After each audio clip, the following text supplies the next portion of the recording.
नमस्कार दोस्तों, हाल चाल भोजपुरी में आप सभी का एक बार फिर से स्वागत है।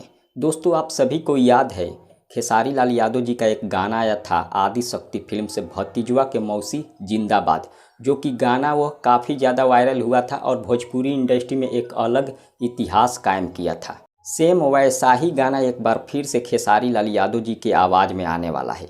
जी हाँ, आप सही सुने, सेम वैसा ही गाना खेसारी जी के आवाज़ में आने वाला है, जिस गाने का टाइटल है भतीजवा के होली।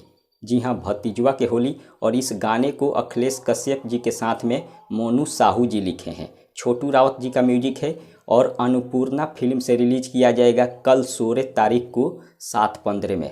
याद रखिए, अन्नपूर्णा फिल्म से ये रिलीज किया जाएगा कल 16 तारीख को 7:15 में। और आप सभी लोग एकदम धमाल मचा दीजिए, जैसे कि भतीजवा के मौसी को प्यार दुलार दिए थे, वैसा ही भतीजवा के होली को भी काफ़ी ज़बरदस्त और हाई लेवल का तांडव मचाने वाला प्यार दुलार दीजिए। फिलहाल इतना ही, मिलते हैं अगले वीडियो में। धन्यवाद।